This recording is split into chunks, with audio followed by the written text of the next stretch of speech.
What's up, everybody? Welcome to GoJo and Golic. Mike Golic Jr., Mike Golic Sr., Jesse Cofield, hanging out in the DraftKings studio in Boston. We got a great show for you guys today. As always, download, subscribe, rate, review it, leave us a 5-star rating, and check us out here live Monday through Friday from 8 to 10 a.m. Eastern on the DraftKingsNetwork.com, the YouTube channel, Samsung TV Plus, Roku, all that good stuff. Penei Sewell, Pro Bowl and All-Pro offensive tackle for the Detroit Lions, stopping by, joining us from the Pro Bowl as he gets ready for all that. We talk a little bit about their season, the pass play that wasn't in their game this last weekend that Jared Goff made a mistake on, at least in my mind. So we'll get to plenty of that, which we're looking forward to. Got a bunch of interesting NBA to talk about as some moves around the trade deadline are starting to get more and more attention. We also had an injury that should worry everybody. But, Dad, we've got breaking news this morning here from ESPN's Adam Schefter. Punxsutawney Phil did not see his shadow today, which means we are getting an early spring this year. And while you are an Elmo denier, I found out this morning that our friend Jesse is a Punxsutawney Phil denier. So we've got a lot to learn about everyone. Okay, I'm not. Jesse, are you really? I was driving into work this morning, and on the radio, they're talking about his track record, which is that Punxsutawney Phil has been correct in his prediction about 36% of the time. So you would be better off flipping a coin to get this answer than believing the rodent that obviously doesn't know whether there's going to be winter or not. I mean, is it crazy to be a denier? It's a rat. It's a rat thing. Well, I guess I would say that it all depends on how you look at it. If that rat was a baseball player, he'd be a Hall of Famer. You know what? Right? That is exactly 36%. what your son said. That is exactly what your son said. It's exactly what I said. Literally exactly what he said. Listen, Jesse, we're trying to justify stupidity here, okay? We're trying to because it's ridiculous. You're right. I mean, come on. I mean, listen, I've already gotten, publicly lashed by everybody for my Elmo statement, but to think that this Groundhog determines the winner, I mean, come on. I mean, it was a great movie. I loved Groundhog Day with Bill Murray. I loved it. But yeah, and really, Mike, this only affects Jesse, because you're in LA, I'm in Arizona. Jesse, you're in Boston. So, I mean, and my son Jake and his wife Jenny and their son Jackson are there. And it sounds like it hasn't been too rough of a winter anyway right now, though, right? No, it hasn't been bad. We've had, this month we've had a couple snows, but it's not been a ton of snow. It's been nice. It's been pretty. There's just something comforting to me about this large rodent being asked to predict in a day and age where I'm seeing commercials for the Apple goggles, watching NBA League Pass with all these different things, and we're slowly approaching the point where technology is going to scare me the same way it scares my father, and I take some weird solace in the small rodent that tries to predict the future for me there. So Punxsutawney Phil, it might not do it. By the way, winter out here. We got this atmospheric river coming through right now. It's really put a damper on my beach walk, so thoughts and prayers aren't required, but they are appreciated. Wow. In the meantime, we've got actual news that we could talk about on the NFL front here. Dad, it finally happened. We are done with the NFL's offseason head coaching hiring cycle here. The final nail in the coffin comes to the Washington Commanders as they hire now former Dallas defensive coordinator Dan Quinn to be their next head coach. Adam Schefter reported yesterday. So he replaces Ron Rivera, who now all of a sudden is popping up as a candidate for the Dallas defensive coordinator job, which is a hilarious switcheroo. But, Dan, what's your initial thought here? Dan Quinn obviously had a head coaching tenure with the Atlanta Falcons that involved the Super Bowl appearance, an MVP for Matt Ryan, and then has come over and architect one of the most successful defenses in the NFL since he's been in Dallas. Well, I mean, it was him. The other, you sit there and say retreads, guys who were head coaches out there were Bill Belichick, obviously, and Mike Vrabel. Then you still had more coordinators from Anthony Weaver in Baltimore to Aaron Glenn in Detroit, Kafka, Evero. I mean, so you wondered if another one of those guys was going to get a job, and they decided to go with Dan Quinn, who has, like you said, some experience doing this from 15 to 20. He was with Atlanta, part of that Super Bowl where they were winning 28-3 over New England and then lost that game. So I saw this. I thought it might be Seattle, but I thought he was going to get a job this round because the defense still was one of the better defenses they had in the NFL for Dallas. They just certainly, were bad on both sides of the ball in the playoff game that I did against Green Bay. So, I mean, you're not going to go by one game and say, well, this guy ruined his chances because of one game. So I think it's going to be a good hire. To me, Mike, I mean, you have 8 spots, 5 went to defensive players. That's probably the most surprising thing to me in this cycle. Sure. Yeah, it's, I think, an interesting trend to keep an eye on right now. And we've seen the ball go through the basket on a couple of head coaches with backgrounds that are basically not offensive coordinator, which had been the trend for so long now, coming off the McVay boom and the resulting coaching tree branching out to the NFL. It's encouraging to see coaches from a bunch of different backgrounds and disciplines getting this opportunity here. But, Dad, you mentioned the 2 names, Mike Vrabel and Bill Belichick, jobless through this cycle here. How surprised were you that Washington didn't take a swing at one of those 2 guys? I'm a little surprised. More, in all honesty, more about Vrabel. Vrabel has had success coaching. He's certainly liked by players. Now, we wonder how much headbutting went on with management at Tennessee, and does that come into play when you're thinking about bringing him into another organization, especially Washington, where everything is brand new, right? From ownership to management is all brand new there. Bill Belichick, I think we're starting to see, while he's, and I know some players are kind of chiming in on, oh, really, the GOAT, nobody wants him. Listen, you can be the greatest of all time and then, be past your prime a little bit, where Bill Belichick has not been successful the last couple of years. And I'm less surprised about, especially, Mike, once we got a few days, quite honestly, past the season, that if Bill wasn't hired then, that Bill wasn't going to get hired. And that's exactly what we saw. His only interviews were 2 in Atlanta, and they interviewed, like I said, they swiped right, all offseason long and ended up with, interviewing 14 different candidates. So if he wasn't going to be signed right away, and that means he obviously wasn't wanted by the other teams out there, that it wasn't going to happen this year. And you wonder if it's going to happen. What's the setup where it's going to happen for him, because we see these new cycle of coaches. They're young. Outside of Harbaugh and Dan Quinn is up there a little bit. all the others. Raheem Morris has been around for a little while, but these other guys are all young. I mean, this is kind of the trend of where we're going right now. So, and again, Bill needs 15 more wins to break Don Shula's all-time record. The question now is not when he gets the opportunity or where it is, but if he gets the opportunity. Yeah, it's a fascinating question for all the reasons that you laid out there. Timeline-wise, does it match up with what an organization is looking for? And for the Washington Commanders specifically, that answer was probably not, right? You look at what they're getting ready to embark on as an organization where, first and foremost, Dad, you mentioned the fact that Dan Quinn's a defensive coach. It is rare that we see a defensive-minded head coach fired and replaced by someone on the same side of the ball. Usually people just ricochet off that and say, all right, well, we need to try and fix the offense. Let's go get an offensive guy here. But Washington has now kind of fully cycled out everything from the Dan Snyder era around there, right? They did so much turnover in the front office after all the impropriety there. Obviously, Dan Snyder himself sold the team, and you've got Josh Harris and the new ownership group in there. But now it's going to be new quarterback coming up this year. You've got the second overall pick in the draft, and most people expect at that spot you're probably going to swing on quarterback based on how things did or didn't go with Sam Howell by the end of the season and how up and down this offense was, the amount of sacks that got taken there, and the opportunity to have one of the two best prospects in this draft based on your draft position with this opportunity. And so with that in mind, having Bill Belichick come in at this point in his career, knowing those goals and knowing what you're getting ready to do, try and get a rookie quarterback off the ground, the recent history of that does not really bode well for Bill Belichick. No, it doesn't. And go through all the teams, right? Tennessee's got a young quarterback in Will Levis, right? So you're talking about, and we just saw Bill with young quarterbacks in New England, it not go well. The Chargers was the one team we said was ready-made, and you knew that was going to be Harbaugh over Belichick. It just was going to be. Vegas probably looking for a new quarterback, or they have a young one. New England should be looking for a new quarterback. Atlanta, same way. Do they keep one of them as kind of a bridge? Carolina already has a young quarterback. Seattle, I mean, they were 9-8.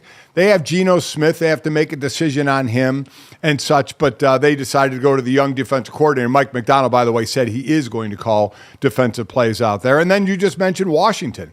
They're going to have a new quarterback. So none of it outside of a ready-made-to-win team, which is where Bill, I'm sure, would have wanted to go, was the Chargers. And that wasn't going to happen as long as Jim Harbaugh wanted that job or was in the running for that job. So it just seems like the options are going to get smaller and smaller, and the timeline shorter and shorter for Bill.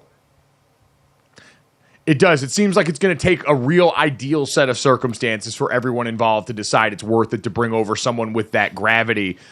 In the meantime, putting a bow on Washington, Dad, this hire to me seems perfectly defensible. Dan Quinn's an adult in the room. He's someone who has displayed an ability to get a team to the big game, get a team to the promised land. Obviously was aided by Kyle Shanahan as his coordinator, but we're going to see a guy who at least goes in and knows how to do this, has coached one side of the ball at a high level, and seems by all accounts, again, talking about how players refer to him, Micah Parsons and a couple other guys from that Dallas defense talking about what a great communicator he was, the way that he treated the guys on his defense, and all of those things are skills that are a little bit more transferable to the head coaching seat from the defensive coordinator chair. So I think it's a hire that Washington can be excited about because for them, it's more about what you in the front office decide to do with the second overall pick. I do believe they have the most cap space going into this offseason. So you've got all the resources in the world. You started to purge some of that old roster towards the trade deadline last year, especially defensively.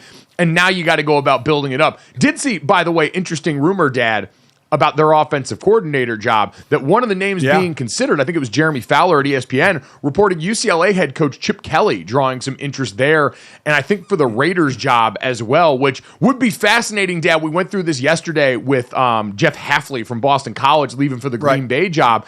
Chip Kelly, who obviously had his time in the NFL as well with the Philadelphia Eagles and the 49ers, but is a very different guy than he was then in terms of the offense. I think when people hear Chip Kelly in the offense in the NFL, NFL, they think a lot more of that spread, no huddle, fast-paced stuff here, when in actuality, you and I talked to him before this last season, and at UCLA in recent years, they've kind of morphed into more of a ground and pound monster, multiple tight ends, heavy on the run game, especially when they had DTR and Zach Charbonnet in that backfield. So it would be interesting to see him mesh back with the NFL at this point in his juncture, because I think he's a lot more versatile and resourceful than maybe people remember or give him credit for.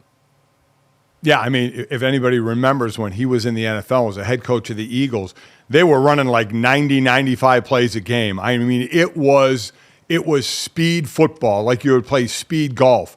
And I remember I think it might have been Washington they played. I'm not positive, in their first game, and I believe they smoked them. And everybody was like, "Oh my God, is this what's going on in the NFL now? He's renovating the NFL to this is the way we play now." And eventually, it didn't work, and he spent a short time in the NFL running that. But you're right, it's changed now, and we have also talked about college changing. And is he kind of, we were talking about this yesterday, thought he might get fired during the season. He has a nice end of the season, so you wonder if he's on borrowed time there. You go to a team where you have a new head coach, Sure. You figure you got a couple of years. He's back in the NFL again. So I think that would be a good move for him if, in fact, that's where we go. Either way, Dan Quinn's, he's got a tough outing for him. The last winning coach in their first year coaching Washington was George Allen in 1971.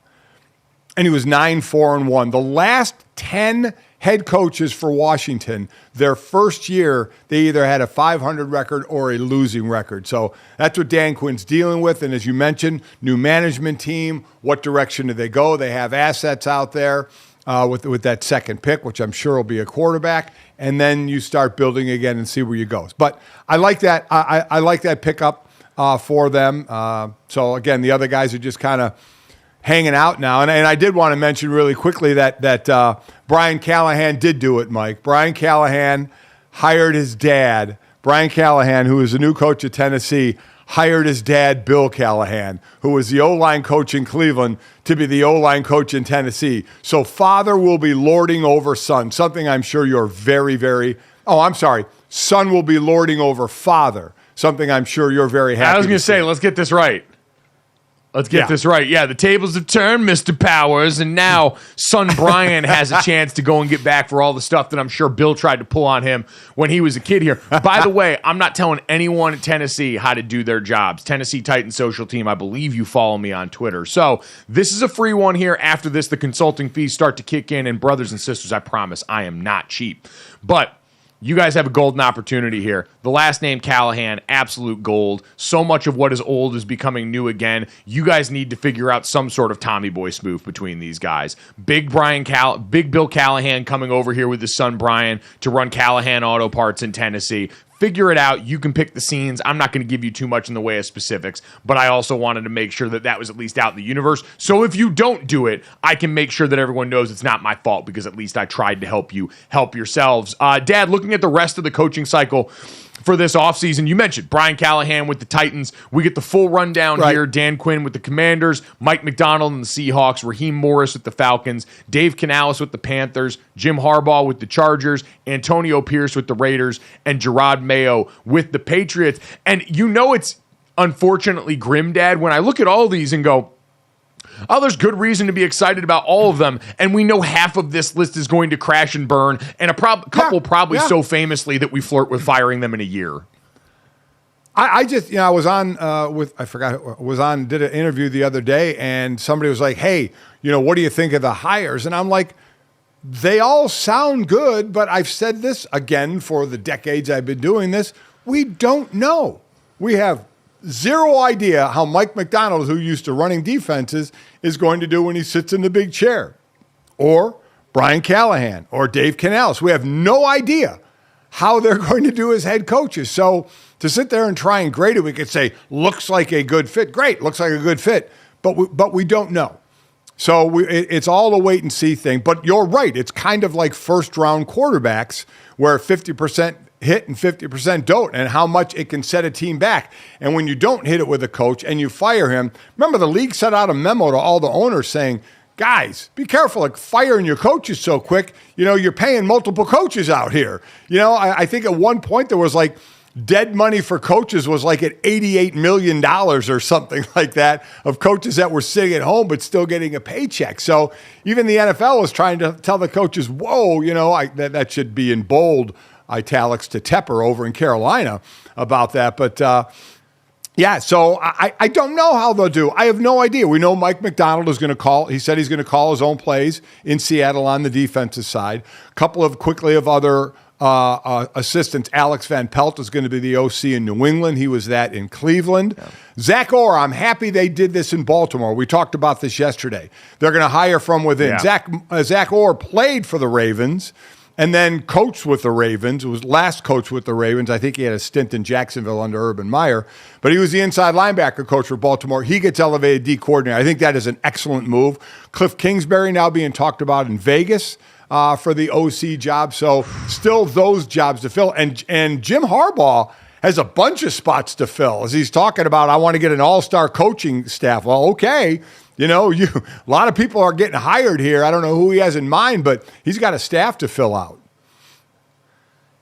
Yep, he does. It sounds like Jesse Minter, his defensive coordinator from Michigan, will at least fill that role as expected in the Los Angeles Chargers, which is a win for them. But yeah, we've got the coordinator hires going fast and furious. I saw the Tampa Bay Buccaneers actually went ahead and hired or expected to hire Liam Cohen as their offensive coordinator, who had been at Kentucky this last year, but had bounced back and forth between Kentucky and Los Angeles with the Rams for the last few years, got the best out of Will Levis during his junior season in college. So it's exciting, Dad, because there's a lot of youth. A lot of the names that we mentioned are very young, getting these opportunities. Zach Orr, you mentioned, was a player as recently as 2016. Like, this is not a guy that's been out of football for a long time, but we're seeing a lot of these young staffs, a lot of the turnover because so many of the head coaching hires are young now. They're going with the guys they know and have relationships with, a lot of whom are in their mid to late 30s. And so add them to the list of people that I now watch that are in my age range who are all of a sudden getting handed the keys to these multi-billion-dollar assets that they now get to manage. Fellas, good luck. I'm going to keep talking stupid into this microphone.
Welcome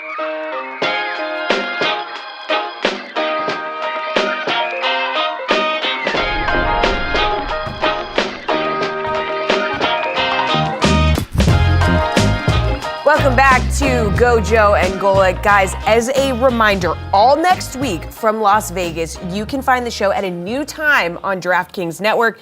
The fellas will be coming to you live from Radio Row from 4 to 6 p.m. Eastern Time. You guys have huge names lined up as guests. There's going to be taking in all the Super Bowl festivities. It's going to be awesome. You can watch the best of our radio shows, though, each day in our usual 8 to 10 a.m. time slot. Again, that's going to be a best of show. And of course, you can find us on YouTube, across social media, wherever you download your pods. So do not forget, important, commit this to memory, GoJo and Golic, live from Las Vegas, starts next Monday at 4 p.m. Eastern Time. As we've been over a few times, I won't be there because I'm super pregnant. All right, let's talk about Joel Embiid, everybody. Okay, unfortunately. Is there a worse place to be pregnant than Las Vegas, by the way? Absolutely not. Everybody was like, oh man, are you bummed that you're going to be missing the Super Bowl this year? And I was like, no, I mean, yes, but also not in my current state. Like, you can still smoke inside in Las Vegas. Like, I can't be around that. No.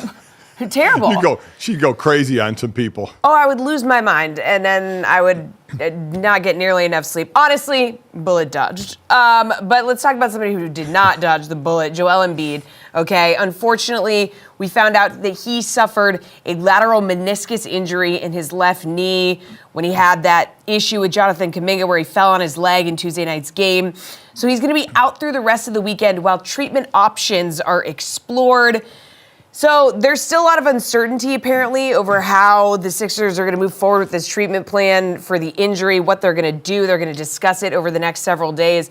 And guys, the Sixers were fined $75K for failing to properly report this.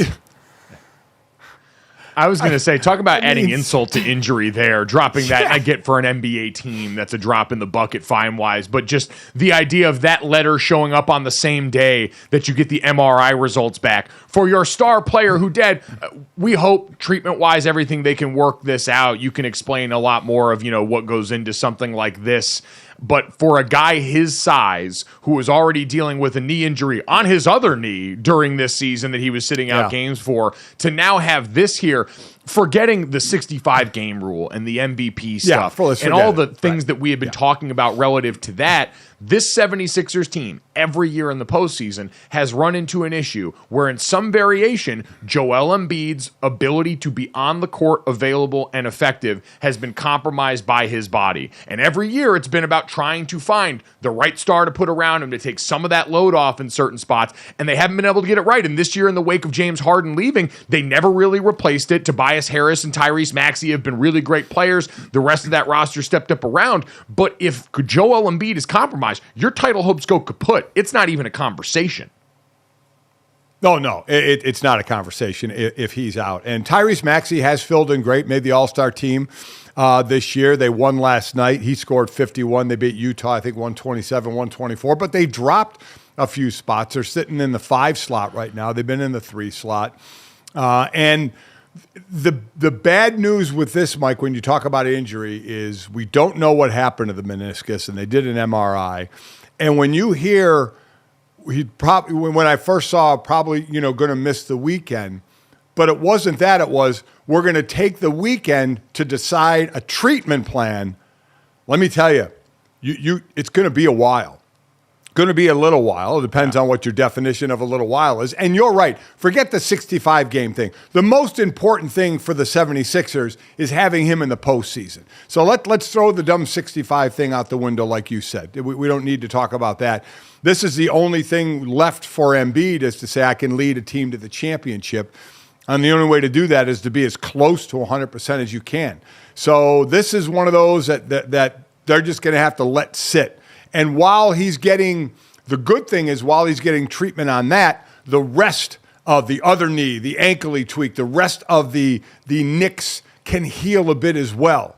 But this is just going to be, let him sit until he's healthy. Where you are is where you are. But as you mentioned, and you're right, and this isn't rocket science, they're going nowhere without him. So you might as well get him in the best shape as possible from an injury standpoint, however long that's going to take you. Yeah, and unfortunately, that could be a long time. And while we say put the 65-game thing aside, Dad, we talked about, and this is going to be what a lot of people look at as the source of this, right? He was in a position where he didn't move, because for people that say, well, it was his other knee, the whole point is not even what Tom Haberstroh brought up the other day with us when he said, hey, if you're not out there, there's a 0% chance of injury. In my mind, right, Dad, and you know this, there's a cadence and a flow to every sport and the way it works when it's being played at the highest level. Mike Tomlin, when I was in training camp with the Steelers, always used to joke when the backup guys would go in, he'd say, don't trip the athletes, meaning you're a lesser player, so you're going out there and you're not performing in the same way, in the same cadence that everyone's used to. That same thing is true when you're a guy that's out there injured. And so for Joel Embiid, who we saw laboring during that game against the Pacers, where he ultimately, or against the Golden State Warriors, where he ultimately collided with Jonathan Kuminga, if you're not yourself moving the way you're normally doing, you are at an increased risk of injury. And if you're doing that because of some arbitrary threshold the NBA's put in to try and incentivize guys to play more games, that's where the problem comes in as it does relate to that. So I want to make sure we're not poo-pooing that idea that this is a force. And God, sports is full of forces that are trying to drive guys back to the quarter field earlier from injury. Yeah. Most of those usually come from the team who wants their very valuable asset maximized on the field as often as possible. But it now gets us to a point where, unfortunately, Jesse, as we talk about cash it or trash it around here all the time, there's probably one betting ticket we're going to be trashing here. Yeah, cash it or trash it time, fellas, presented by DraftKings Fantasy Sports. So check out what DraftKings has to offer this season with code GOJO, because life's more fun when you're in on the action. DraftKings, the crown is yours. Gambling problem? Call 1-800-GAMBLER. Age and eligibility restrictions apply. Void where prohibited. See DraftKings.com for details. So like you mentioned, for this edition of Cash It or Trash It, we're taking a look at Joel Embiid's MVP odds. As you can guess, with the injury news, the odds have plummeted. They went from plus 110 on the January 24th to plus 6,000 now on the DK Sportsbook. Sheesh. So he would have to play 31 more games to qualify, as we've been talking about this, 65-game thing. The 76ers only have 35 games remaining after that win last night versus the Jazz, who would have to basically only be out for a few more, play the rest of the season. So, fellas, if you're holding an MVP ticket for Embiid, you got to be trashing it at this point, right? That's basically like holding an MVP ticket for me right now, unfortunately. Yeah. It's over. Yeah. And we've got to let that one go. And it sucks, Dad, because like we mentioned, this has unfortunately been the biggest worry of Joel Embiid's career, where we've seen before. Last year, he finally got over the hump, but in prior seasons, it had been, hey, the guy played MVP caliber basketball, and he's putting up Wilt Chamberlain numbers again this year, but not playing enough games even before there was this threshold in order to qualify for it. So this is a massive bummer, Dad. There's no two ways about it for this team and for this player, because, Dad, you have to imagine now for Philadelphia, this is just another bug in the back of your mind, wondering and reminding you that the clock is ticking every offseason when you're trying to retool around Joel Embiid. And listen, there's the way Giannis went about it in Milwaukee, who had been an MVP but healthy, and saying, you know what, bring me help, and they did. This has been Embiid being injured, right? They have tried to build around him some, but he's been nicked up, and that's not on the team.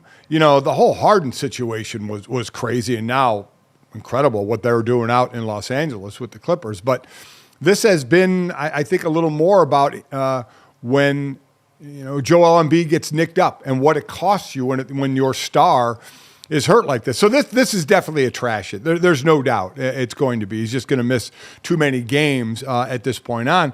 So who becomes the favorite now? Where are we? Is it Jokic? Is it Luka, who is second in scoring, third in threes made, third in assists? But I think they're sitting in the eighth slot. Shai Gilgeous-Alexander's third in scoring, with his team in the second slot.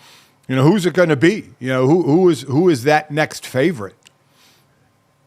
So right now on DraftKings Sportsbook, the current favorite is Nikola Jokic. He sits there at -140. Shai Gilgeous-Alexander's +275 at second. And then it's Luka, Giannis, Jason Tatum, Jalen Brunson, and Joel Embiid all the way down at +6,000. So a very quickly changing landscape when it comes to the award season in the NBA.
Welcome back to GoJo and Golic. Penei Sewell was a unanimous All-American at Oregon in 2019, the 7th overall pick in the 2021 NFL Draft. He was first-team All-Pro in 2023. He is a two-time Pro Bowler. And obviously, he had an unreal season and playoff run with the Detroit Lions, America's team. He joined the fellas to talk about it all. All right, pumped to be joined by Pro Bowler and All-Pro offensive tackle Penei Sewell from the Detroit Lions, joining us now. He's in Orlando at the Pro Bowl, participating in an offensive lineman, defensive lineman event hosted by Accelerator Active Energy. So first and foremost, what are you guys doing with that down there at the Pro Bowl, Penei? It was kind of a last-minute thing for me, but I knew Destroying from the last Pro Bowl, meeting up with him, and then kind of staying in touch with his YouTube videos, seeing all the now him doing O-line and D-line one-on-ones. And when he hit me up about the opportunity, I can't miss it. So I had to come out tonight. Before we look at the season for a little bit, the Pro Bowl now, I'm sure you watched the Pro Bowl a ton when you were growing up and then, in college and stuff. And the way the Pro Bowl is now from what it was, what are your thoughts on that? I mean, I like it. It's good for me. So, yeah, I'm going to just enjoy what I got. It's incredible. And being at this point, you're 23 years old, you're so early on in your career. What does it mean to you to already be this respected by your peers, by the people that cover football at such a young age? No, that means a lot, to be honest. And I wish I can thank each and every one of them face to face. And every chance I get, especially with the players too, all the OGs in this game, they show love, and I just really appreciate about it. And I'm really blessed and fortunate to be in my shoes right now. You know, I know my son, who was a former O lineman, wanted to ask this question. Me being a former D lineman, I'm going to ask it anyway. Did you get on Goff at all in the game for not hitting you when you were wide open on your route? I mean, seriously, dude, you were wide open. Yeah, to be honest, I didn't think I was that wide open until I checked the tape. But man, whatever Goff sees out there, I'm a rock with. So listen, you've got one career catch, and it's an all-timer. I just want to know, how many pass plays do you say Ben Johnson has in the offense for you? Like, do you have to bother him about trying to get the ball, or is he putting these in for you because he knows he's got such an athlete? Man, that's all Ben Johnson, the mastermind. I don't know how he kind of comes up with them. They're honestly crazy, but I have a lot of fun with them. You know, and Ben Johnson coming back, Aaron Glenn coming back on the defensive side, so everything's staying put.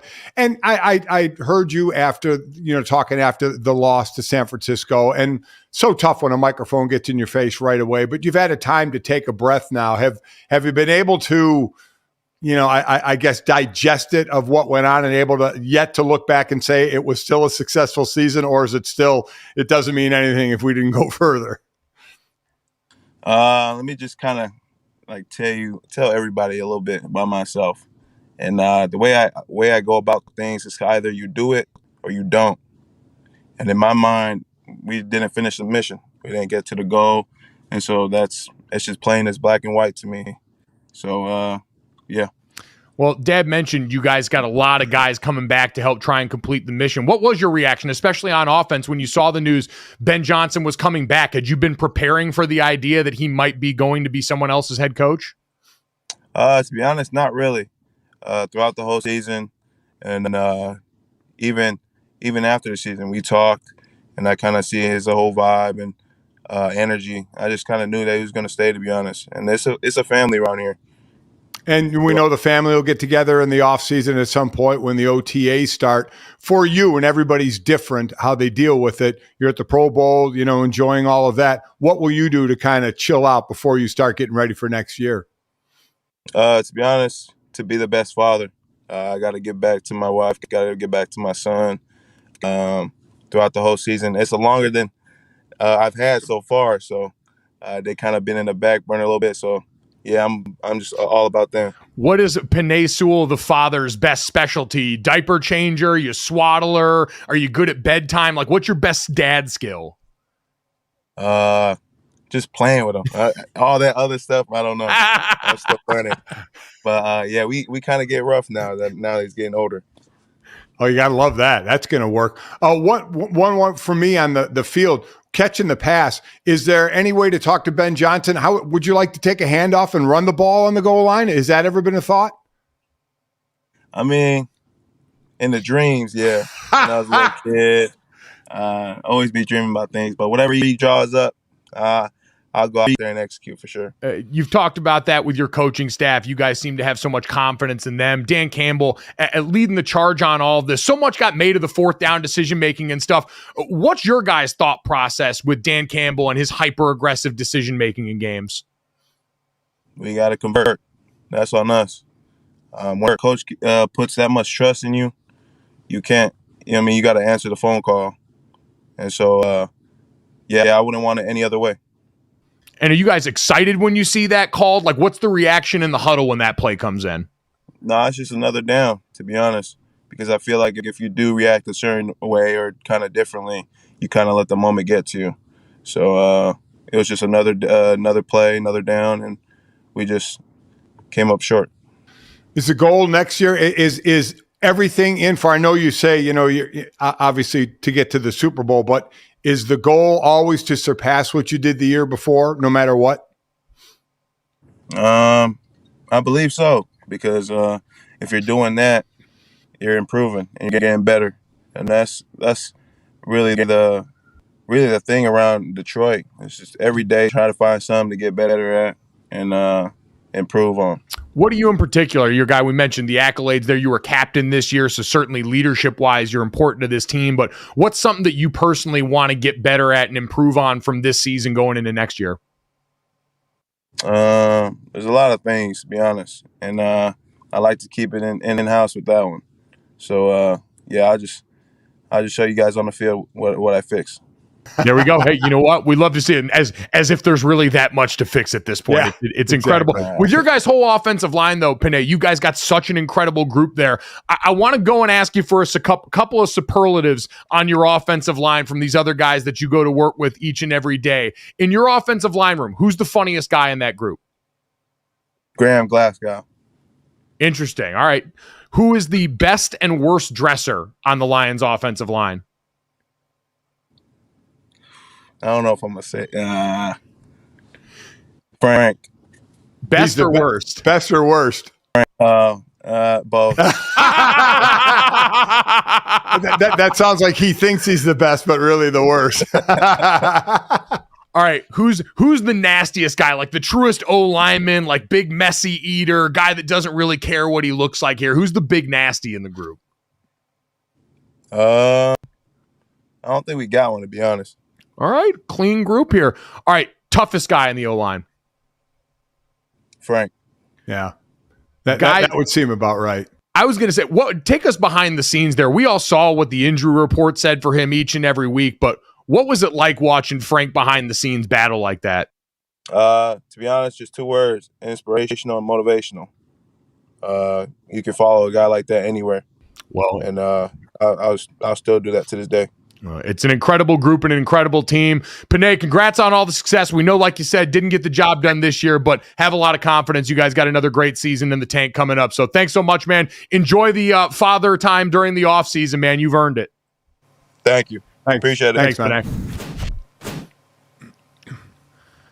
All right, so we've established a couple of really important things here, Dad. Thank you for helping in journalism here. Ben Johnson deserves a lot of credit for being someone that's actively hunting opportunities to get his best athlete the ball in space. We love that, but Penei was very deferential and kind to his quarterback who he spends time protecting. Jared, don't let it happen again. You had time and you had space. You know the play I'm talking about. We all saw it. You had Penei at tight end for a whole drive, and then you had him chip on the way out, was wide open in the flat, and for some reason you thought dumping the ball off to David Montgomery for a 5-yard gain was how you attain glory. It's not it.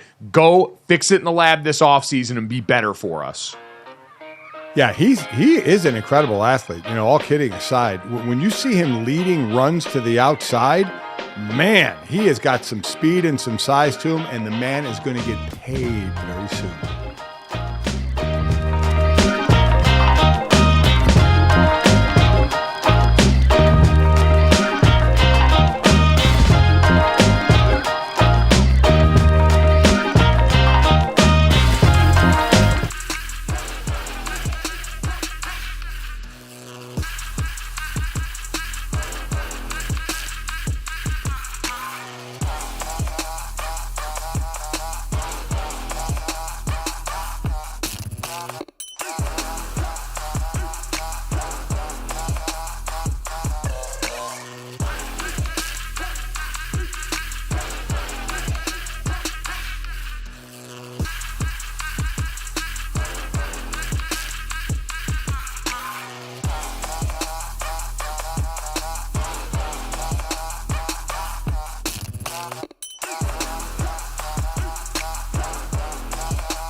Welcome back to GoJo and Golic. Guys, with the big game coming up, you got to get your hands on VSiN's free downloadable betting guide for the Super Bowl.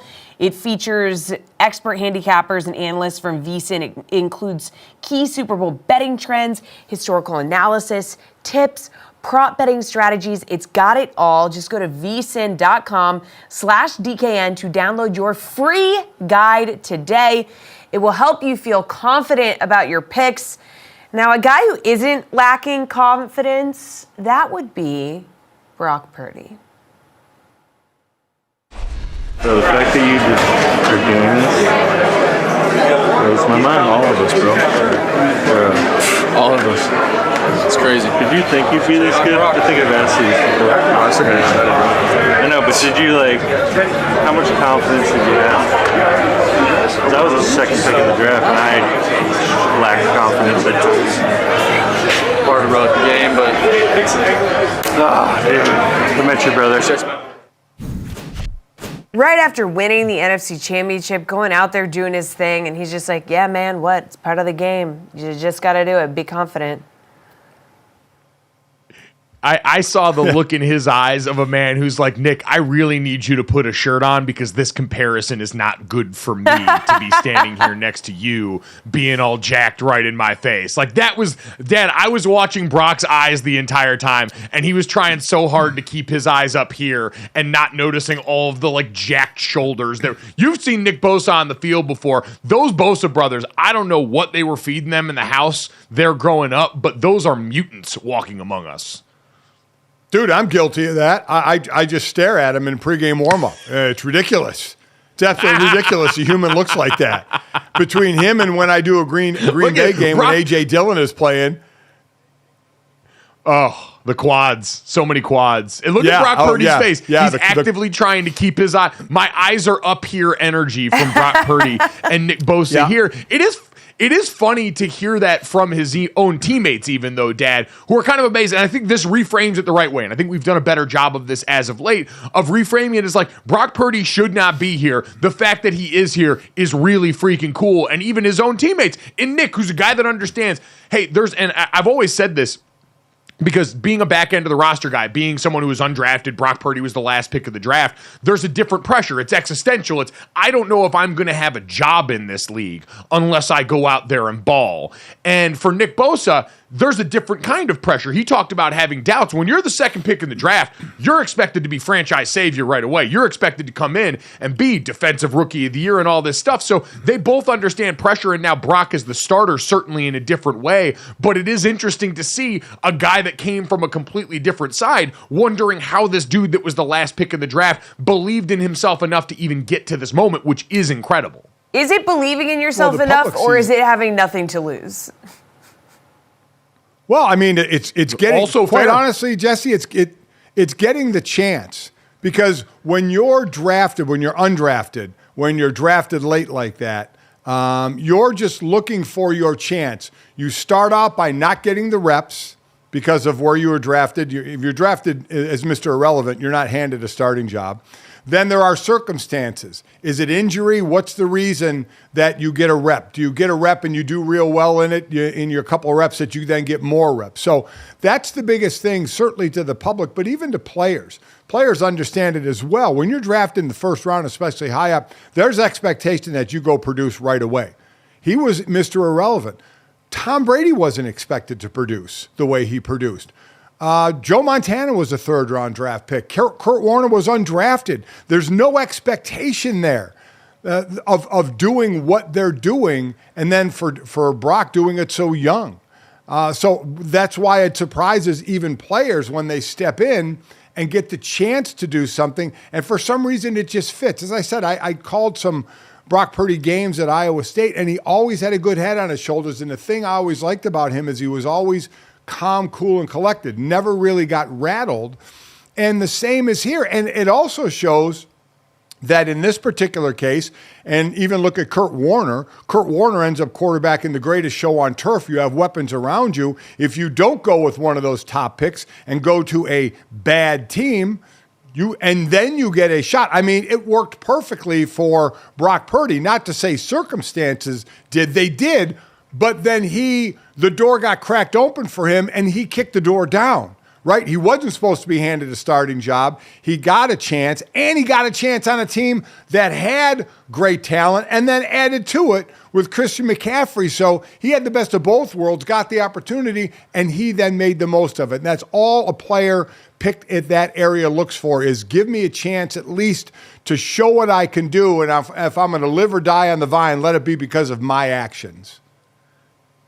We talk about circumstance dictating a lot for first-round quarterbacks. That absolutely goes doubly when you are a lesser talented player picked at the end of the draft whose opportunities are a lot fewer and further between. So that stuff absolutely does matter. But Jesse, to your point about the confidence too, having nothing to lose, it's also different. Like when I went in as an undrafted player, I had started 17 games in college. I was still learning how to be a starter in a lot of ways, still learning how to be a player that actually was productive and helpful on the team. Brock Purdy started 46 straight games to end his college career at Iowa State. Like, the dude's an experienced football player who did come in with the confidence of manning an offense that had some similar parts. That doesn't buy you a ton once you get here with everybody, though. We had a fresh new round of Cam Newton comments yesterday here, and I have to tell you guys that we're going to play the clip from Cam Newton's podcast talking about Brock Purdy, and I'm going to tell you my absolute favorite thing about it.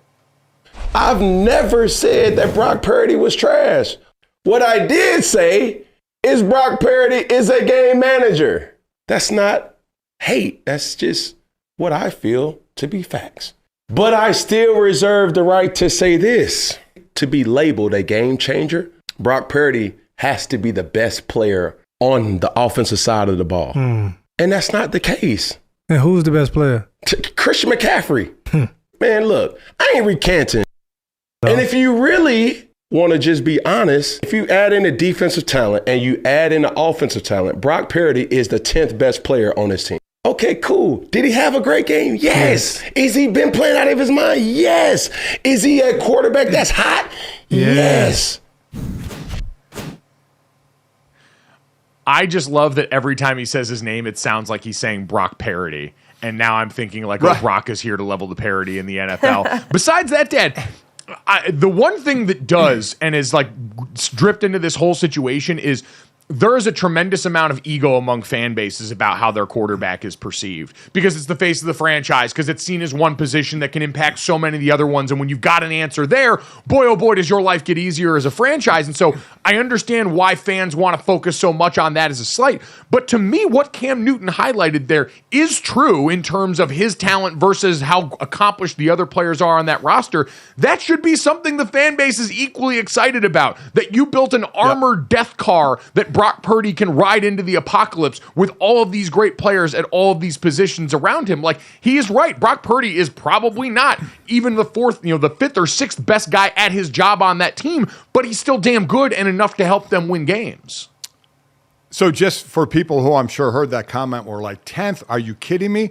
Let's just rattle off. I mean, understand you have Christian McCaffrey, you have Deebo Samuel, you have Brandon Ayuk, you have George Kittle, you have Trent Williams. We're talking about good at their job. You have Trent Williams, you have Nick Bosa, you have Fred Warner, you have Dre Greenlaw, if you want to throw him in there, Travarius Ward in the secondary as well.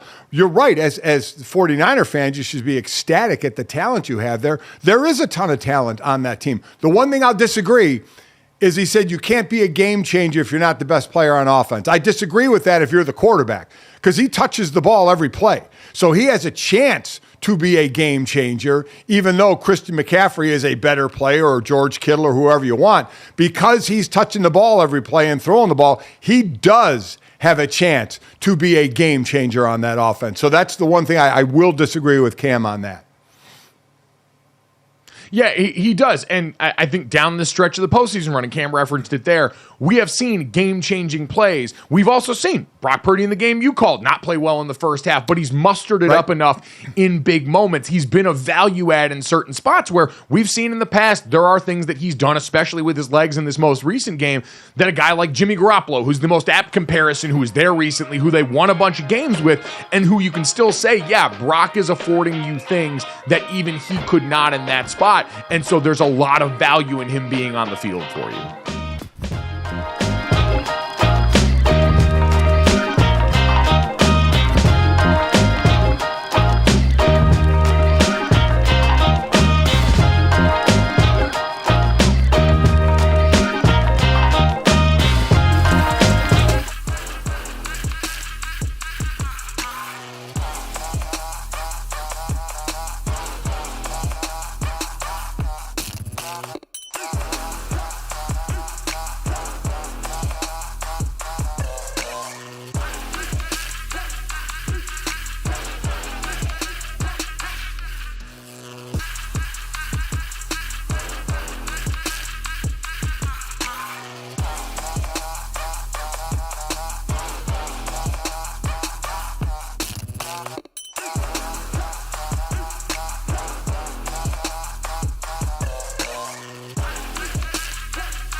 Welcome back to GoJo and Golic. Jim Harbaugh had his introductory press conference with the Chargers, and he came in hot with a movie metaphor and setting championship expectations for an organization that has never won a Super Bowl.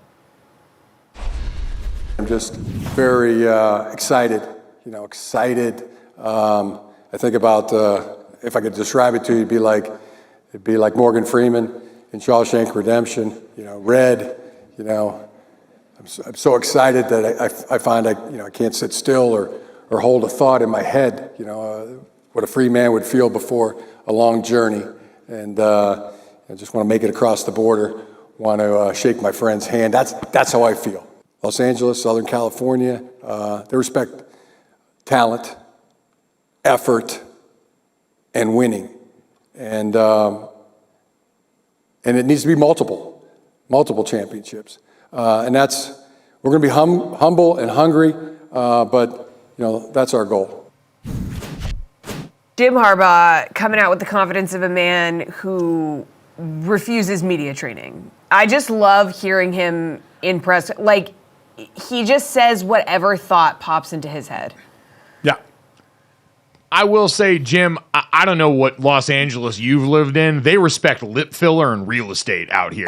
Everything else, and maybe a quick way to bypass traffic. So I don't know the rest of that stuff you're talking about, but you need to get your team on some of that stuff there. He's a gem. And you know what? I want to say this, because these are his words, not mine. That Shawshank reference, does that make Michigan the prison? I'm just asking questions. Seems like The it. answers, I'm just asking questions. Technically. People are going to do the deep dive into that. That's very interesting. And he might as well get used to LA too, is when he's coaching some of his games, seeing more fans for the opposing team in the stands than his team. So, that might be something that he wasn't used to in the big house at Michigan, I tell you that. It does it. Even though Jim is quirky, and I'm with you, Jesse, it's kind of, he thinks of what to say at the moment. You still get a lot of cliches in there, which we know we're going to get. It makes me appreciate Dan Campbell even more, because what you don't hear is we're going to get knocked down, but we're going to bite a kneecap on the way up. God love it. Now I want to hear that speech all the time, because it was so, at some points, non-cliche-ish like other ones as well.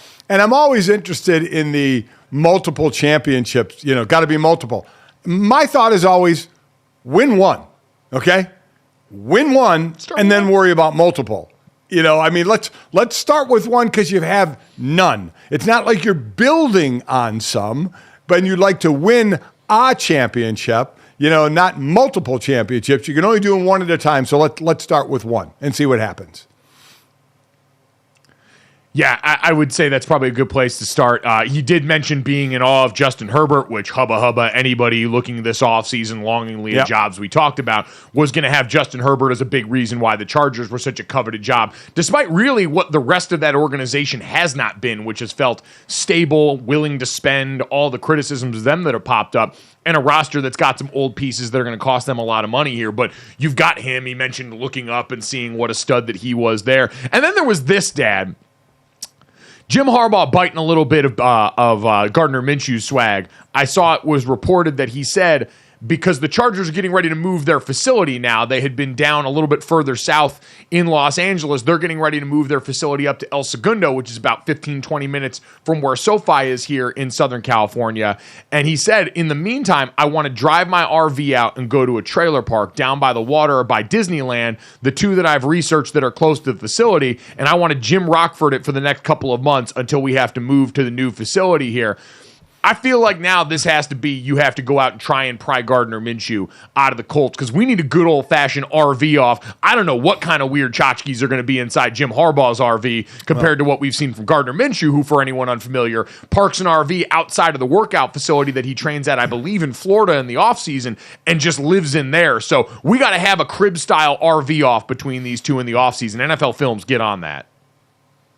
I have to believe he's going to be out there for the next couple of months by himself, right? I believe he has 7 kids. Oh, God. One going to be probably on his staff, but I think some of the kids obviously still in, or if they're still in school's still going on. So I hope he's talking about doing that by himself, because it's not like the family's going to go live in an RV like that in that situation. And I want to compare his RV. You go Gardner Minshew, I'm going Phillip Rivers.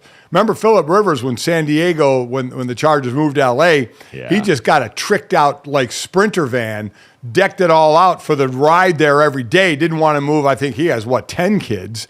Didn't want to move everybody there, stayed in San Diego and just drove there every day in this tricked out Sprinter van. So I want to know who has the better rolling kind of entertainment vehicle. Yeah, no, Phillip Rivers, boy, was that a crime of necessity right there. Like, for Jim, this sounds like it's a little bit more of like a fun, like you said, he's going to be out there alone, maybe get to scratch an itch he's had for a while. Jim Harbaugh seems like he would love an RV. He used to do the recruit sleepovers and all that weird stuff there. Right. So this seems like it's in his bag. And you know what, honestly, I think there's part of this that lives in every man that has a longing for the open road and a desire to do this. Dad, you're a man that owns a Sprinter van right now. I got a buddy whose dad bought an RV as soon as he retired. I would love to hit the open road for this kind of road trip. DraftKings, go ahead and feel free to sell that road trip at some point here. I think there is a part of every man that wants to get into an RV and see if he can just live with him in the open road. I agree with that. Wait, and it's just a matter for how long you can do Jesse's face right now, by the way, as she watches this. Jesse, I'm guessing this desire does not live in your heart. No. What about this? I just fail to see the appeal of just driving on the highway in a van. But you're making great stops. There's incredible places to see in the country. You can camp there, hang out there. I mean, I do think there is part of me that would dig some of that because we do it now back and forth from South Bend, Arizona in the Sprinter van with the 3 dogs because we can fly with the 3 dogs. So we drive, and it's a ball. I love it at a time when we could stop at some places as well. Jake and Jenny have used it and stayed overnight. Sydney and Ben have gone up to Sedona and the Grand Canyon with it, and it's a cool thing. I would like that. I don't know how long I would last. It sounds like I'd last longer than you do, Jesse. I'd love to do the you drive a convertible on the Pacific Coast Highway, but then you go stay at somewhere nice in Santa Barbara or something. I like a nice hotel room with a shower. I love taking baths, I don't need to camp. Camping is not for me. It's not. So you know what? That is the big difference right there is the amenities around it, because part of the reason I love the open road idea is I love a good rest stop bathroom situation to kind of see what you're dealing with. You want to talk about the ultimate game of Russian roulette? I saw the Levitard show put up a poll the other day, which should not be a contest of the better place to poop, the airport or a gas station.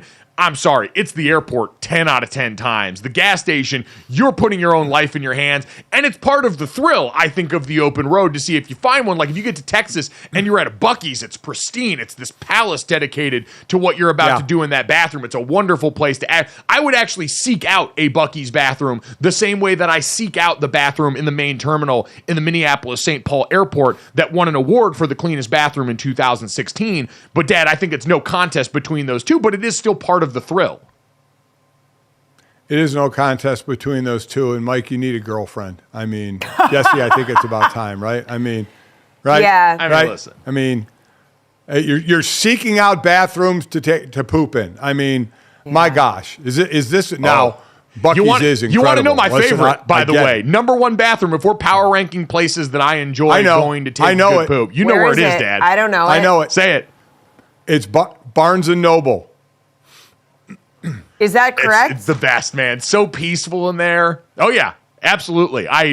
I will time coffee runs where I'm going and grabbing a coffee and walking around. I used to when I lived in Connecticut. I'd time it when I'd be walking by the Barnes & Noble so I could go in there and use their bathroom because it's very calm, the entire thing in there. I get to peruse the books a little bit. There's good colors, a lot of greens and browns and earth tones in there. Really sets the tone for the bathroom experience. So maybe this is the difference between you and I, or men and women. I don't know. But I would prefer to do that in the comfort of my own home, where it sounds like you are planning this to do it outside your home, which is very interesting to me. I'm just a man who likes to see the world through the lens of the bathrooms around it. A bathroom can tell you a lot about the place that you're currently at right now, what they value, who they care about. It's like watching the line from I forget if it was I always confuse The Departed and The Town, but whichever one has Jack Nicholson in it, where he said you can learn a lot about an animal by watching how they eat. I also think you can learn a lot about an establishment by watching how they give you a place to poop. But that's neither here nor there. Go ahead, Dad.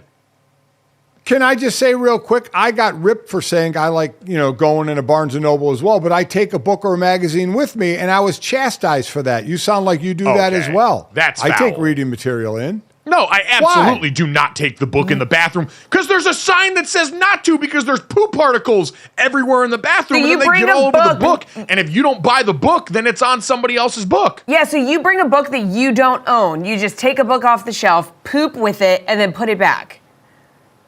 Yeah, normally it's a magazine, not a book. I don't read many books. It'll be a magazine. Yeah. Okay, so I just... It's a magazine or it's a Clive Cussler novel that Dad has taken into the bathroom. So if you're at a Barnes & Noble in like Scottsdale or South Bend don't and you're buy thinking any about magazines. buying like don't leave the magazine rack and the Clive Cussler's entire catalog alone because my dad has probably covered those books in poo particles. Stop it. Yeah, you're a monster for that. Stop it. You guys are both monsters. Also, I couldn't tell you the last time I've been in a Barnes & Nobles. So, where are all these Barnes & Nobles? I thought they sort of shuttered their doors, but I guess not.